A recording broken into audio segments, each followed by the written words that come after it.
નમસ્કાર વિદ્યાર્થી મિત્રો, મજામાં ને બધા? તો બધા મજા છે ને? હા, સરસ.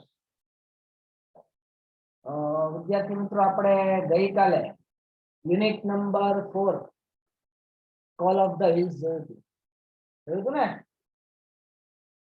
હા, તો એમાં આપણે તમને બધાને પેમ્પલેટ આપેલું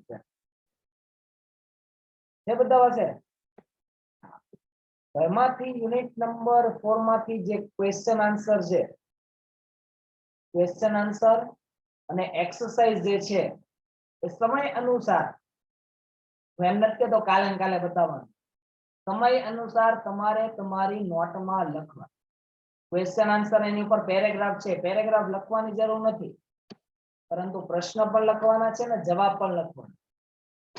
હુ સેડ ટુ હુમ પણ છે, ટ્રુ ફોલ્સ પણ હશે કદાચ. એ તમારે તમારી નોટબુકમાં લખવાના રહેશે. ઓકે, લખશો ને?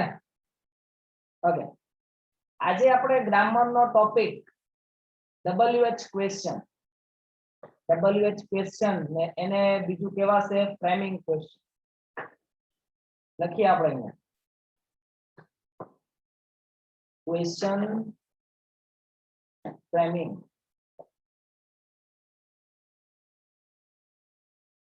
ક્વેશ્ચન ફ્રેમિંગ કીધું હોય કે WH ક્વેશ્ચન કીધું,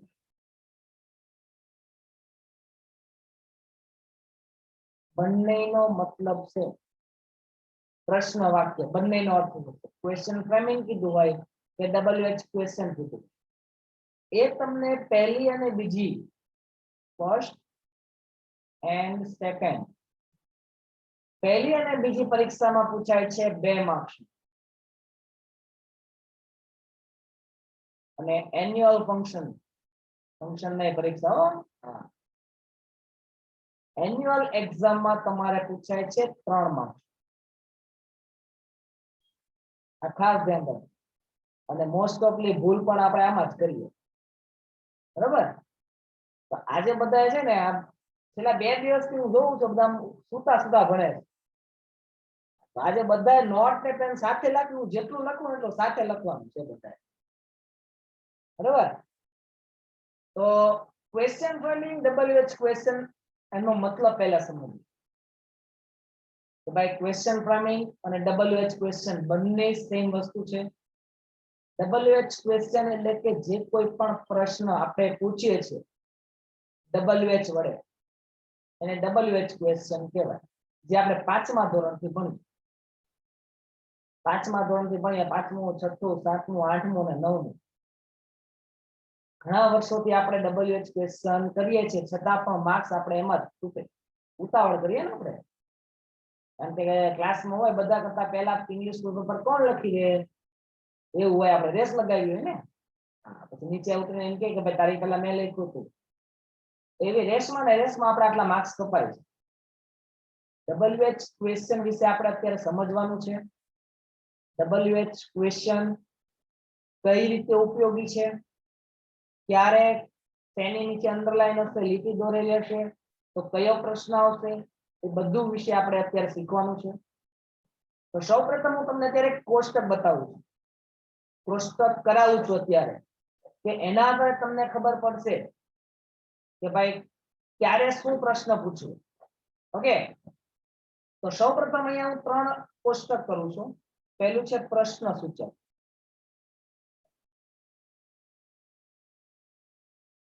એક પ્રશ્ન સૂચક, બીજો એનો અર્થ શું થશે, અને ત્રીજું છે જવાબમાં શું મળે.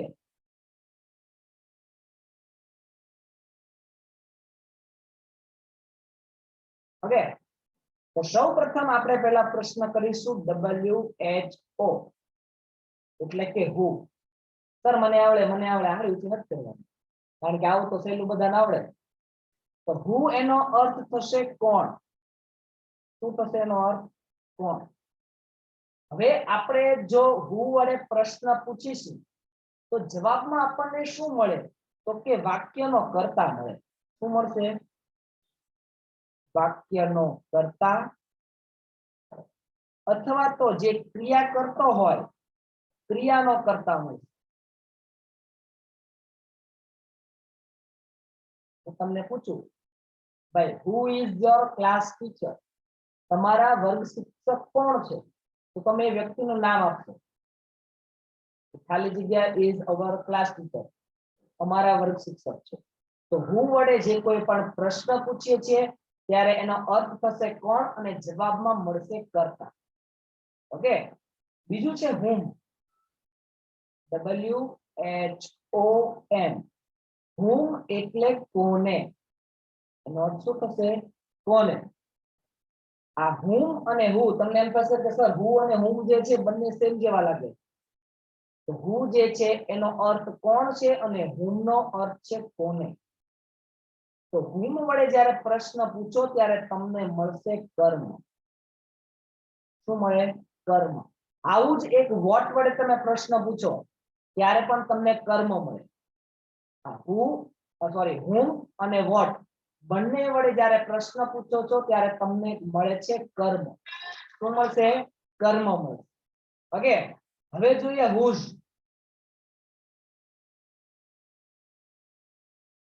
તો એનો અર્થ છે કોનું,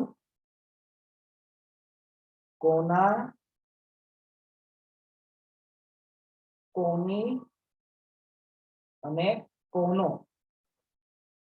whose એનો અર્થ છે કોનું, કોના, કોની અને કોનો. તો હવે એને whose વડે પ્રશ્ન પૂછીશું તો જવાબમાં આપણને શું મળે છે? તો કે માલિકી. માલિકી કે સંબંધને લગ આ જવાબમાં મળે. કોને? whose વડે પ્રશ્ન પૂછીએ ત્યારે. હું અહીંયા તમને એમ કહું whose pen is this? આ કોની પેન છે? તો પેનના માલિક મને મળશે whose વડે પ્રશ્ન પૂછીશ ત્યારે. ઓકે, હવે આવે છે which. which એટલે કયું, કયા, કઈ અને કયું. which વડે તમે પ્રશ્ન પૂછશો એટલે તમને પસંદગી મળશે. શું મળશે? તો કે પસંદગી. આ ખાલી કોષ્ટક જ છે. આ તો તમને ખાલી પ્રશ્ન સૂચક અર્થ અને એના જવાબમાં શું મળે ખાલી કોષ્ટક કહું છું. હજી who વિશે પણ એની વ્યાખ્યા સમજવી પડશે, whom ની વ્યાખ્યા સમજવી પડશે. આ વ્યાખ્યા બધાની અલગ અલગ આવશે. અહીંયા તો ખાલી તમને અત્યારે કોષ્ટક જ સમજાવું. ઓકે, તો which વડે પ્રશ્ન પૂછીશું આપણને મળશે અર્થ કયું, ક્યાં, કઈ અને કયો. જવાબમાં મળશે એનો પસંદગી. પસંદગી દર્શાવવા માટે which વડે આપણે પ્રશ્ન પૂછીશું. પછી આવે છે when. when એનો અર્થ થશે ક્યારે. when નો અર્થ શું થશે? ક્યારે. when વડે પ્રશ્ન પૂછો એટલે તમને હંમેશા મળશે સમય. શું મળશે? સમય. આ બધું શીખી ગયા છો તમે 5મા ધોરણ. અહીંયા આપણે થોડુંક વિસ્તૃતમાં શીખવાનું છે. ત્યારે આપણે who, what, when, where અને how many, how much આટલું શીખ્યા. અત્યારે થોડું ઘણું નવું શીખવાનું. ઓકે, when એટલે ક્યારે, એનો અર્થ છે સમય. પછી આવે છે why. why એટલે શા માટે. why વડે તમે પ્રશ્ન પૂછો એટલે તમને શું મળશે? કારણ. why વડે તમે પ્રશ્ન પૂછો એટલે તમને શું મળશે? ચોક્કસ કારણ મળશે. why are you late today? આજે શા માટે મોડા છો? તો તમે કારણ કહેશો એટલે ચોક્કસ કારણ મળશે why વડે. પછી આવે છે where. where એટલે ક્યાં. where વડે તમે પ્રશ્ન પૂછો એટલે શું મળશે તમને? સ્થળ. આવું આપણે કન્જક્શનમાં શીખ્યા થોડું ઘણું. શીખ્યા ને? where વડે પ્રશ્ન પૂછીશું, where નો અર્થ છે ક્યાં અને જવાબમાં મળશે આપણને ચોક્કસ સ્થળ. હવે આવે છે how. how એટલે કેવી રીતે. શું મળશે? આપણે કે ક્રિયા તમને કઈ રીતે કરી. how તો એનો જવાબમાં શું મળશે? તો કે ક્રિયા આપણે કેવી રીતે કરી છે એનું રીઝન મળશે. જવાબમાં શું મળશે? ક્રિયા કઈ રીતે થઈ તેમજ હાઉ વડે પ્રશ્ન પૂછતા. હવે આવે છે વોટ. વોટ વડે પ્રશ્ન પૂછીશું એટલે આપણે એનો અર્થ થશે શું. તમને આગળ કીધું હુમમાં શું મળે છે, હુમમાં કર્મ. તો અહીંયા વોટ વડે પણ શું મળે છે આપણને, કર્મ જ મળે છે. ઓકે, વોટ વડે પ્રશ્ન પૂછીશું ત્યારે પણ આપણને કર્મ જ મળે. હવે આવે છે હાઉ મેની.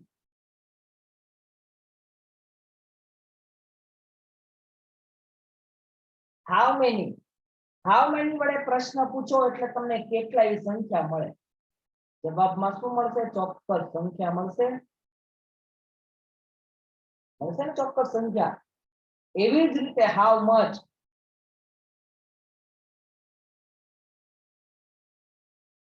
હાઉ મચ એટલે કેટલું, એમાં તમને મળશે ચોક્કસ.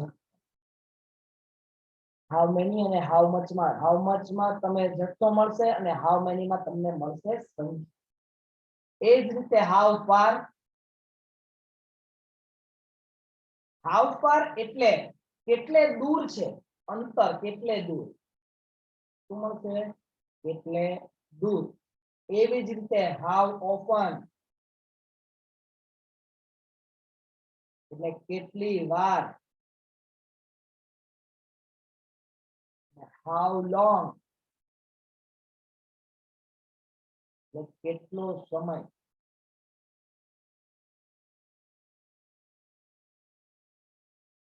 આપણે આટલું WH ક્વેશ્ચનમાં તમારે ખાલી આટલું શીખો ને એટલે ઇનફ છે.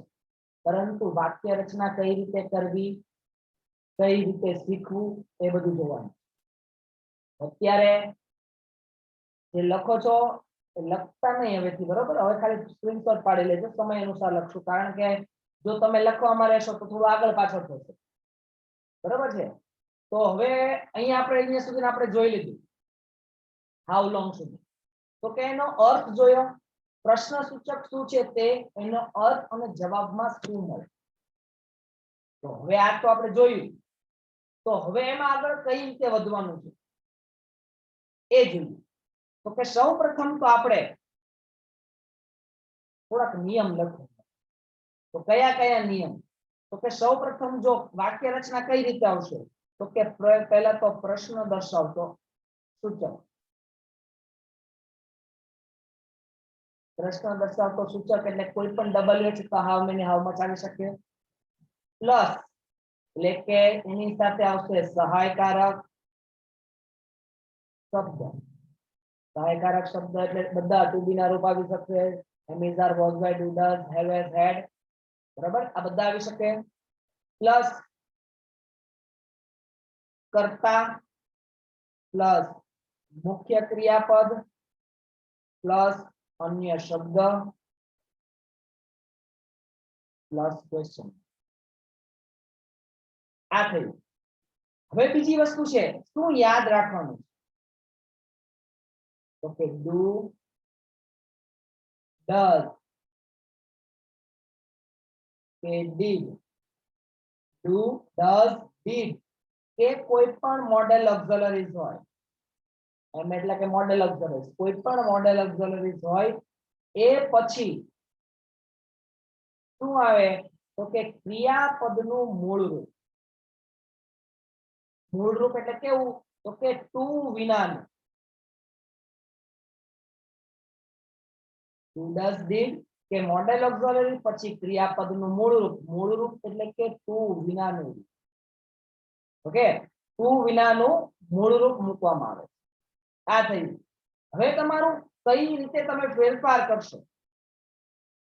પ્રશ્ન તો તમને બધા આવડી ગયા, પરંતુ ક્યારે do, does, did, have, has, had, am is, are, was, were તમે ક્યારે મૂકશો એ જોઈએ. તો કે જ્યારે પણ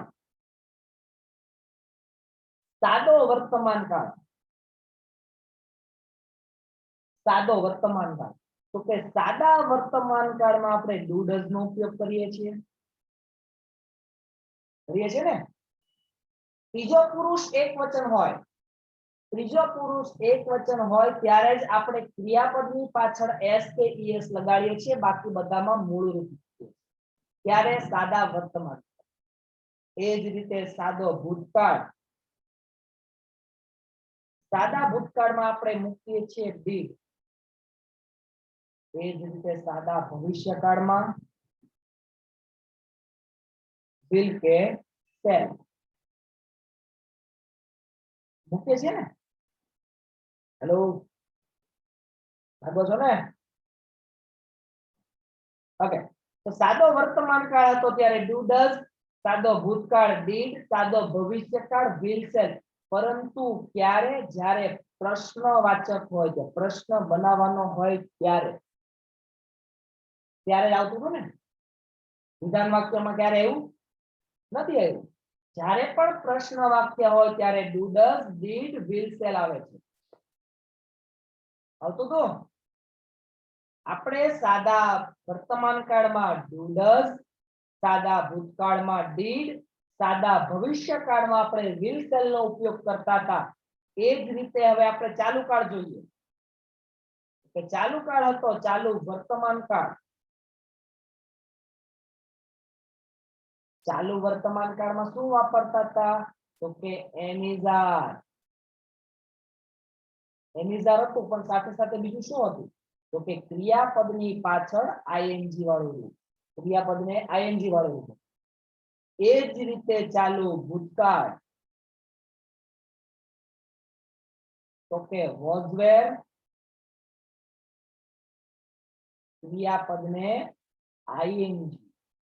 તથા તો કે એમિઝાર, વોઝ વેર ચાલુ કાળ, ક્રિયાપદની પાછળ આઈએનજી વાળા કાળ. એ જ રીતે પૂર્ણ કાળ હોય, પૂર્ણ વર્તમાન કાળ, તો કે હેવ હેઝ પ્લસ V3 એટલે કે ભૂતપૂર્વન. પૂર્ણ ભૂતકાળ હેડ પ્લસ V3. હતું તો આવું કઈ. હવે જુઓ કે કોઈ પણ મોડેલ ઓક્ઝિલરીઝ હોય, પ્રશ્ન વાક્ય બનાવતી વખતે પ્રશ્ન વાક્ય બનાવવા માટે shell, will, can, may, should, must, could, would, may, might, આ બધા વપરાય પ્રશ્ન વાક્ય બનાવવા માટે. જ્યારે પણ આવા વિવિધ પ્રકારના વાક્ય હોય એના વડે પ્રશ્ન બનાવી શકાય છે. પ્રશ્ન બનાવવા માટે આ બધાનો ઉપયોગ થાય. આ બધાનો બરાબર છે. શેનો ઉપયોગ થાય? કે પ્રશ્ન વાક્ય જ્યારે બનાવવાના હોય, will, will, can, could, must, will, આવા બધા શબ્દોનો આપણે ઉપયોગ કરી શકીએ છીએ. હવે જો મુખ્ય વસ્તુ, જ્યારે પણ તમને પરીક્ષામાં ક્યાંય ખબર ન પડે કે ભાઈ ક્યારે તમારે શેનો ઉપયોગ કરવો, તો સર આવું બધું પહેલા કીધું ને આ બધું લખવાનું જરૂર થાય ને, તૈયારમાં ખાવા જોઈએ. તો અહીંયા તમને સાદી ને સિમ્પલ રીત શીખવું કે જ્યારે પરીક્ષામાં તમને આવું આપે ત્યારે તો કે શું રીત છે. જો વાક્ય પ્રશ્નાર્થ બને, વાક્ય પ્રશ્નાર્થ બને ત્યારે નીચે લીટી, નીચે લીટી જે શબ્દ હોય, નીચે લીટી કરેલા શબ્દ એ શું છે? તો કે નીકળી જાય છે. તમારે પહેલું શું ધ્યાન રાખવાનું કે જેની નીચે અંડરલાઈન આપેલી છે, જેની નીચે લીટી દોરેલી છે, એની નીચે 4 ઓપ્શન તમને આપેલા હોય છે. તો જે લીટી દોરેલ શબ્દ હશે એ જવાબમાં આવવો જોઈએ નહીં. આવવો જોઈએ? ન આવવો જોઈએ. એટલે જેમાં પણ તમને એ જવાબ આપ્યો હશે કે જે લીટી દોરેલ શબ્દ આવશે એ જવાબમાં તો આવવાનો જ નથી. કારણ તો કે જે લીટી દોરેલ શબ્દ છે એના પર પ્રશ્ન બનાવવાનો છે આપણે, એ તો જવાબમાં તો આવવાનો જ નથી. ખાસ ધ્યાન એ રાખવું કે જે શબ્દમાં જે લીટી દોરેલી છે, જે વાક્યમાં તમને લીટી દોરેલી છે એ શબ્દ ક્યારેય તમને જવાબમાં મળશે નહીં.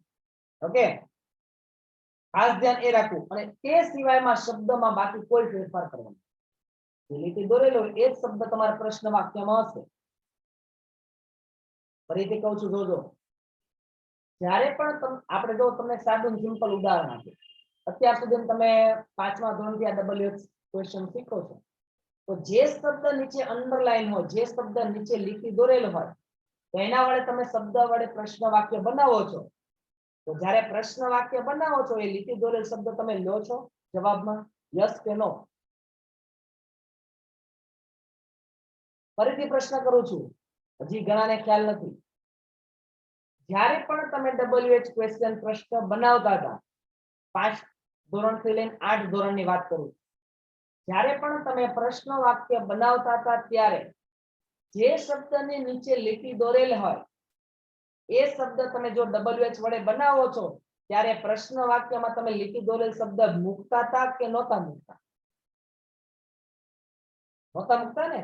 તો અહીંયા પણ એ જ ધ્યાન રાખવાનું છે કે જે લીટી દોરેલ શબ્દ જે છે એ જવાબમાં આવવો જોઈએ નહીં.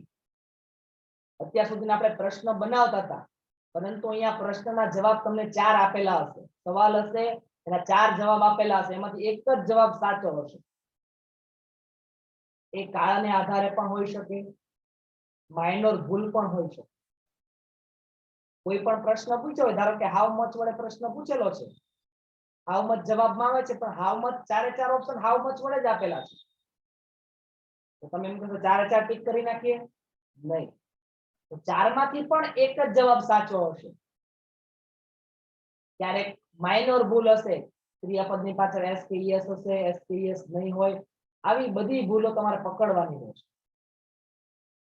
ઓકે, સૌપ્રથમ વાક્ય જે પ્રશ્નાર્થ બને છે, જેનો પ્રશ્નાર્થ બનાવવાનો હોય એ શબ્દની જેની નીચે અંડરલાઈન હોય એ શબ્દ હંમેશા માટે તમારે નીકળી જશે. ઓકે, તો જ્યારે પણ આપણે પ્રશ્ન વાક્ય બનાવતા હતા અત્યાર સુધી જે કોઈ પણ જોયું પ્રશ્ન વાક્ય કઈ રીતે બનાવતા હતા, તો હવે તમને કોષ્ટક લખાયું મેં અત્યારે, કોષ્ટક જે કરાયું, પ્રશ્ન સૂચક, એનો અર્થ અને એના જવાબમાં શું મળે, આટલું આપણે જોયું.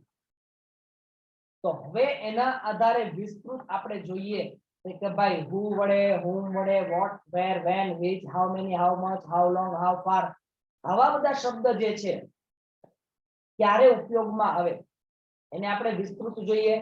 તો સૌપ્રથમ આપણે જોઈશું who. સૌપ્રથમ છે who,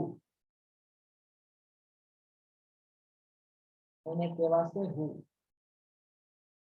કોણ અથવા તો કઈ વ્યક્તિ, કોણ અથવા તો કઈ વ્યક્તિ. જ્યારે પણ પ્રથમ કરતા, સાંભળજો ખાસ, જ્યારે પણ પ્રથમ કરતા અથવા તો વ્યક્તિના નામની નીચે લીટી દોરેલ હોય, પ્રથમ કરતા અથવા તો વ્યક્તિના નામની નીચે લીટી દોરેલ હોય ત્યારે આપણે who વડે પ્રશ્ન બનાવીશું. લખું છું કે જ્યારે પ્રથમ કરતા અથવા તો વ્યક્તિના નામની નીચે લીટી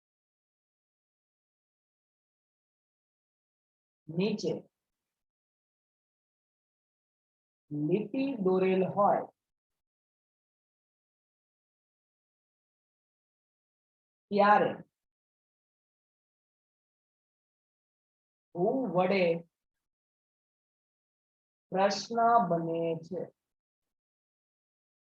પ્રથમ કરતા અથવા તો વ્યક્તિના નામની નીચે લીટી દોરેલ હોય ત્યારે who વડે પ્રશ્ન બને છે. એક એક્ઝામ્પલ આપું એટલે તમને ખ્યાલ આવે. તો એક્ઝામ્પલ જોઈએ આપણે.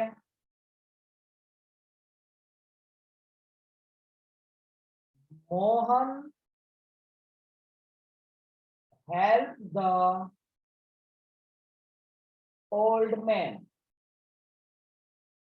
અહીંયા મોહન નીચે અંડરલાઈન છે તો હું વડે પ્રશ્ન બનશે શું કામ તો કે પ્રથમ કર્તા અથવા તો વ્યક્તિના નામની નીચે અંડરલાઈન છે તો હું વડે પ્રશ્ન બની શકાય શું કામ કર્તાની નીચે અંડરલાઈન છે એટલે હું વડે પ્રશ્ન બનશે અહીંયા પ્રશ્ન બની શકે who help the old man બની શકશે યસ કે નો કર્તાની નીચે અંડરલાઈન હોય એટલે હું વડે પ્રશ્ન બની શકશે હું જેની નીચે અંડરલાઈન કરું એનો જવાબ તમારે બનાવવાનો છે સાંભળજો તમને જવાબ સાથે કહેતો જ જાય છતાં પણ તમારે જવાબ લખવાનો રહેશે કારણ કે આ બધું તમે જ્યારે લખશો ત્યારે એક એક લીટી પ્લસ છોડતા જજો ઓકે તો અહીંયા જવાબની લીટી તમારે છોડતું જવું અહીંયા જવાબ તમારે જાતે લખવાનો રહેશે તો હું વડે પ્રશ્ન બનશે બીજું જોઈએ આપણે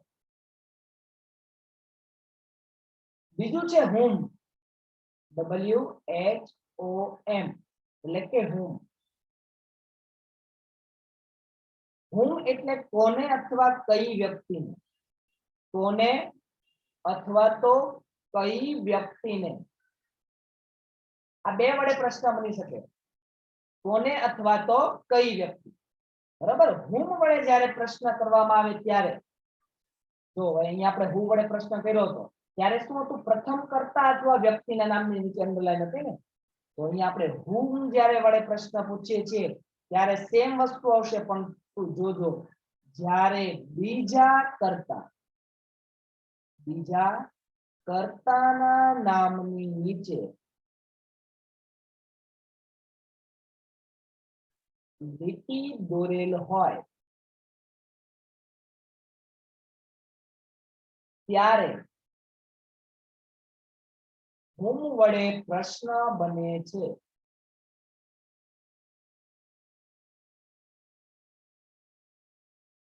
who વડે પ્રથમ કરતા અને whom વડે શું હતું તો કે બીજા કરતા જોઈએ એનું એક્ઝામ્પલ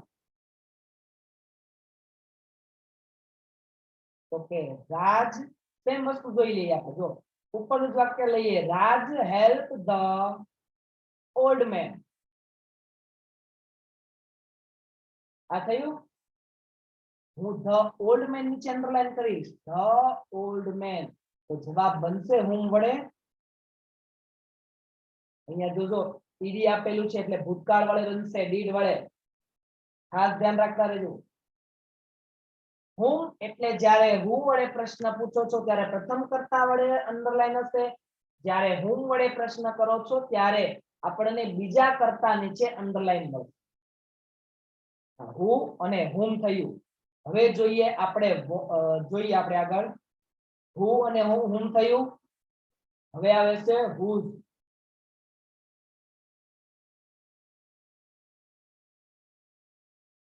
એનો મતલબ છે કોનું અથવા તો કોની માલિકી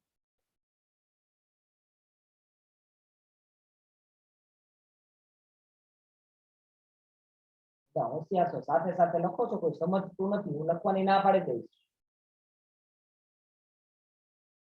સાથે સાથે ભૂસતો જાય એવું હશે તો એની કરતા બેટર છે કે પછી લખો ખાલી સમજો તમે અત્યારે અહીંયા જે પણ લખતા જોઈ ગયા ને અહીંથી રિમૂવ કરી દેવામાં આવશે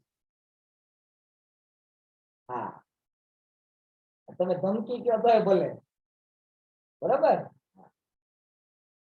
કારણ કે તમે લખવામાં ધ્યાન આપશો તો તમારે લખવામાં ધ્યાન રહેશે સમજવામાં ધ્યાન નહીં રહે બેટર છે તમે સમજો સમય મળશે તમને સ્ક્રીનશોટ પાડવા પણ હું આપીશ ઓકે હવે આવે છે whose એટલે કે કોનું અથવા તો કોની માલિકી કોઈ પણ માલિકી દર્શક શબ્દ છે જે કોઈ પણ વસ્તુ કોઈની માલિકીની હોય તો એના માટે whose નો ઉપયોગ થશે જ્યારે આપણે જોઈએ વાક્યમાં વ્યક્તિના નામની પાછળ એપોસ્ટ્રોફી એસ આ ખાસ ધ્યાન રાખજો વાક્યમાં વ્યક્તિના નામની પાછળ એપોસ્ટ્રોફી એસ અને એપોસ્ટ્રોફી એસ કહેવાય છે એટલે કે માલિકી દર્શક એપોસ્ટ્રોફી એસ આપેલ હોય અને તેની નીચે લીટી દોરેલ હોય તો whose વડે પ્રશ્ન બને.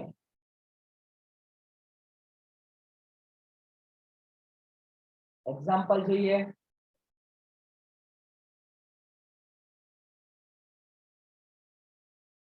This is Raj's car.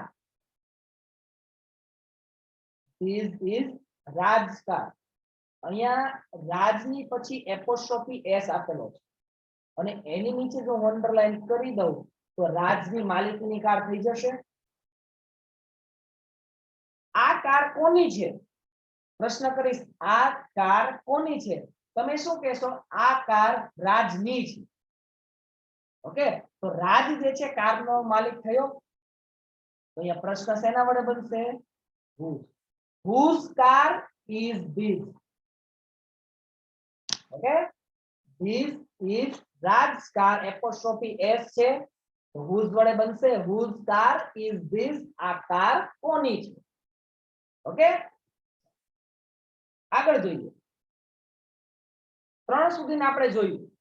પહેલો શેના વડે જોયો? who, બીજો whom, ત્રીજું whose વડે જોયો. હવે ચોથું જોઈએ આપણે which. which એટલે કઈ, કયું, કયો અને ક્યાં. આ પણ ખાસ ધ્યાન રાખજો. જ્યારે પણ તમારે રંગ રૂપ જોવું હોય, બરાબર, ખાસિયત દર્શાવવી હોય, ગુણધર્મ દર્શાવવો હોય તો એના માટે which નો ઉપયોગ થાય. તો જોઈએ આપણે તો કે જ્યારે વસ્તુના રંગ, કદ, એની ખાસિયત, એનો ગુણધર્મ ની નીચે લીટી દોરેલ હોય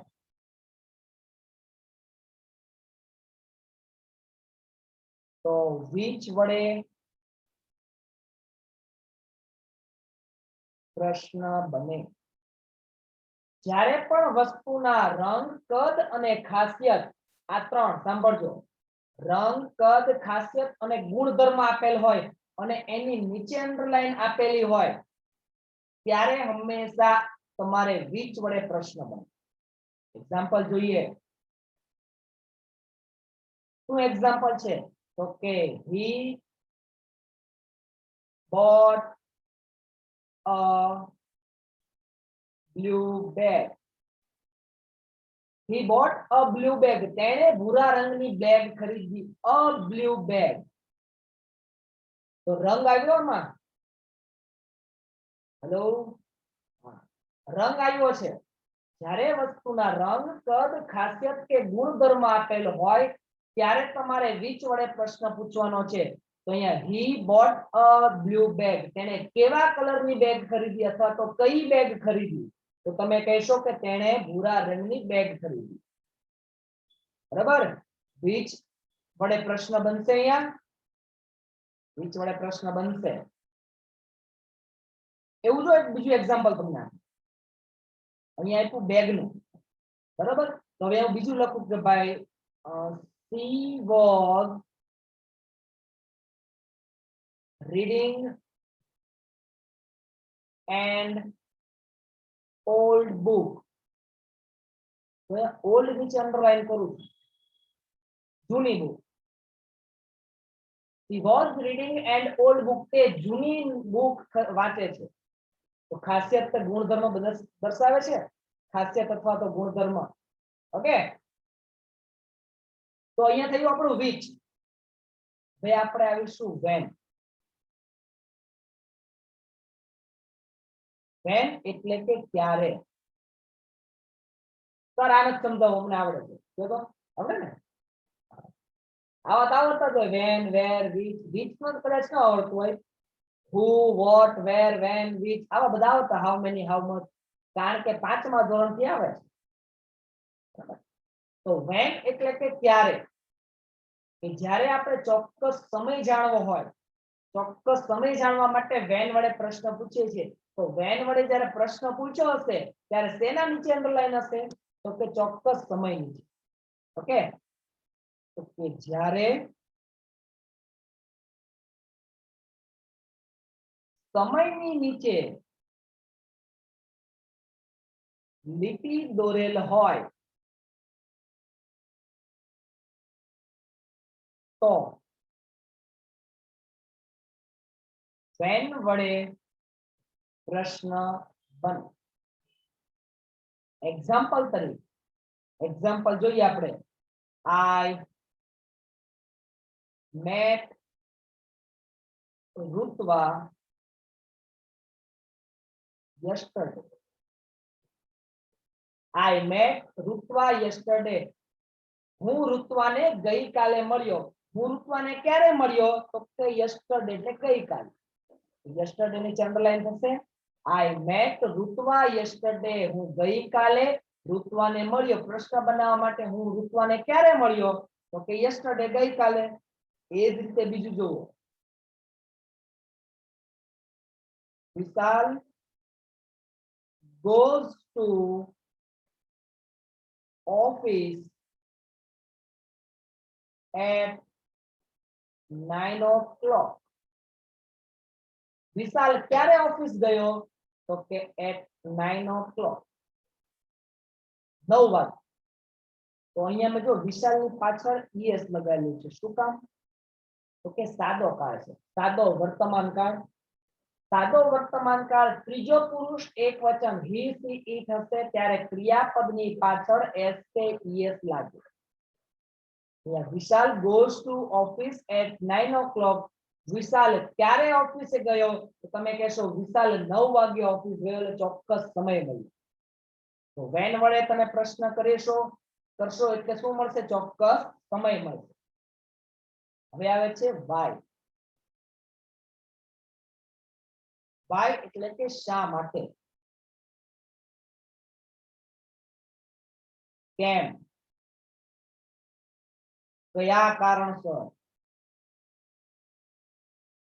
આટલા પ્રશ્નો પૂછી લો એટલે તમને જવાબ મળી જાય.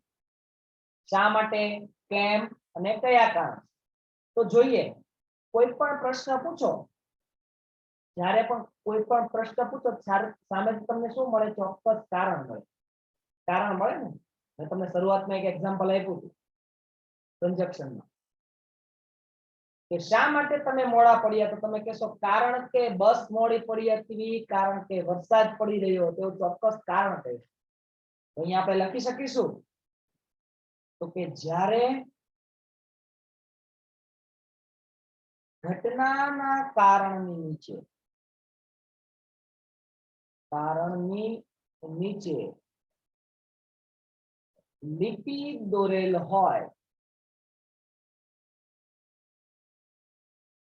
ત્યારે why થી પ્રશ્ન બને. સાથે સાથે બીજી એક હિન્ટ આપું કે જ્યારે why થી પ્રશ્ન બનાવેલો હોય, why થી પ્રશ્ન બનવાનો હોય ત્યારે એની સાથે કયા કયા શબ્દ આવેલા હોય છે? તો પહેલું તો because, as, since, for, to, with a view to, so that. આવા શબ્દ ક્યાં હશે? તો કે કારણની આગળ હશે. ક્યાં હશે? કારણની આગળ. ચોક્કસ કારણ હશે એની આગળ આવા બધા શબ્દ હશે. because, as, since, for, to, with a view to, so that. આવા બધા શબ્દ હશે. એક્ઝામ્પલ જોઈએ એટલે તમને ખ્યાલ આવે થોડો. he died in the river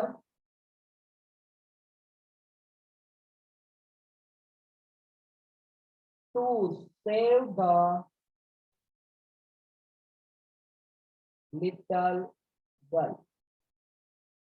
અહીંયા જો he dived in the river, તે નદીમાં ડાઈવ લગાવી, તેણે નદીમાં ડાઈવ લગાવી to save the little girls. શું કામ?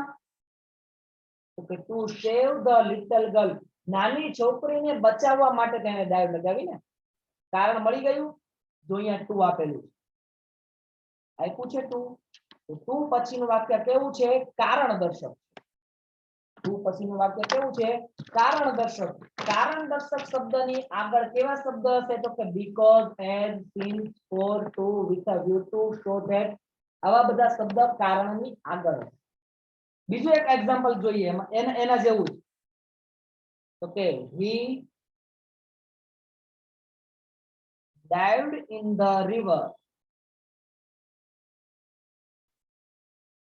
because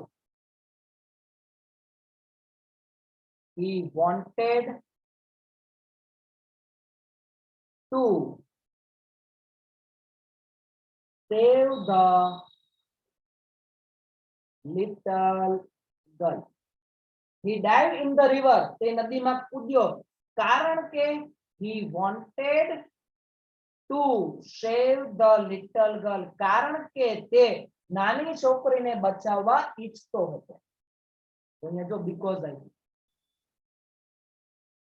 ખાસ ધ્યાન y માં શું રાખવાનું છે કે કારણ દર્શક વાક્ય હોવું જોઈએ.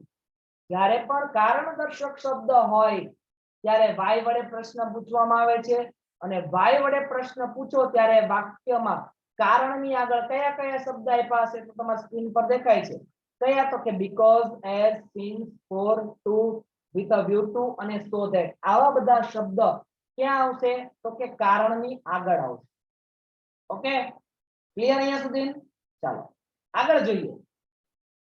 where.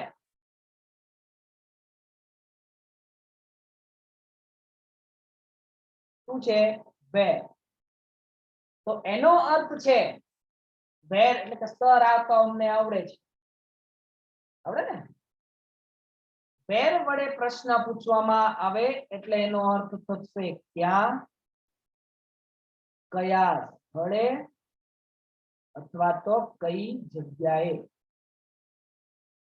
શું થશે એનો અર્થ? ક્યાં, કયા સ્થળે અથવા તો કઈ જગ્યાએ. આ એનો અર્થ થશે. તો where વડે પ્રશ્ન પૂછો છો ત્યારે હંમેશા તમને ચોક્કસ જવાબમાં શું મળે છે? સ્થળ મળે છે. તો લખી શકીએ આપણે કે જ્યારે કોઈ, આ જોજો પ્રિપોઝિશન, જ્યારે કોઈ પ્રિપોઝિશન સહિત સ્થળ કે જગ્યા, સ્થળ કે જગ્યાની નીચે લીટી દોરેલ હોય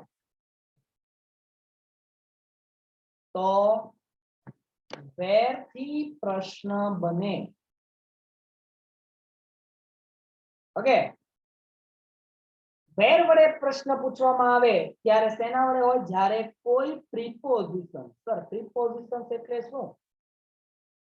પ્રિપોઝિશન્સ એટલે in, under, near, between, in front of અને નામયોગી અવયવ કહેવાય. શું કહેવાય? નામયોગી અવયવ.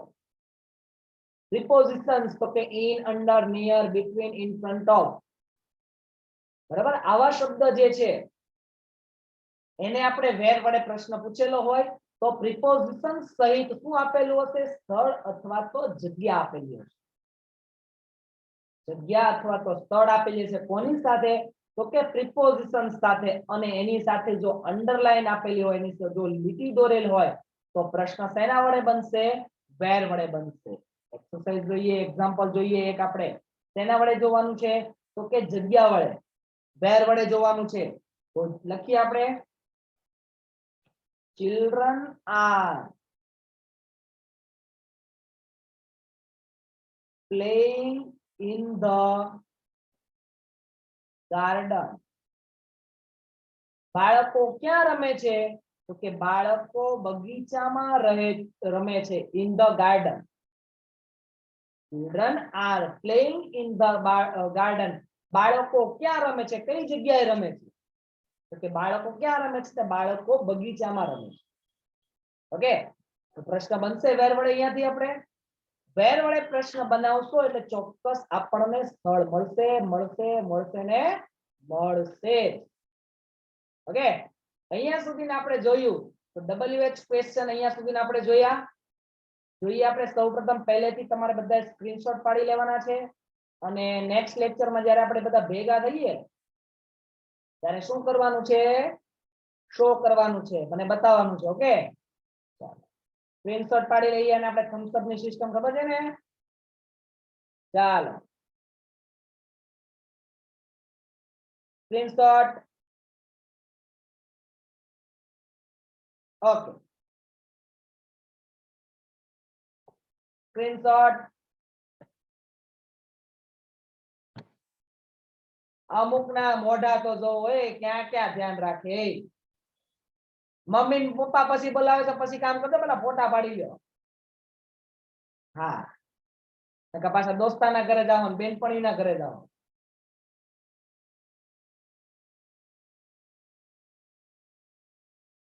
અમુક તો ખાલી થમ્સ અપ આમ નામ રાખે.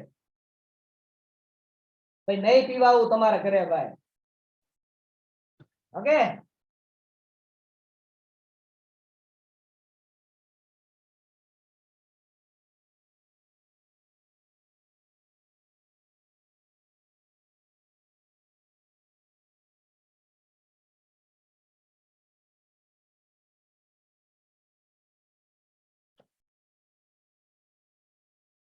ઓકે, બસ હવે નથી. હું આમ કર્યા કરો, હવે પૂરું થઈ ગયું. નથી નથી નથી વેરે આવી ગયું. ઓકે, નેક્સ્ટ લેક્ચરમાં જ્યારે મિત્રો મળીએ ત્યારે જે કોષ્ટક સૌપ્રથમ લખાયું હતું એ યાદ રાખવાનું કમ્પલસરી છે. એ કોષ્ટક યાદ રાખશો એટલે WH ક્વેશ્ચન તમને સાવ ઈઝીથી આવડી જશે. નેક્સ્ટ લેક્ચરમાં આપણે આનાથી આગળ વધીશું. ત્યાં સુધી ફ્રેન્ડ્સ, મિત્રો, good bye and take care.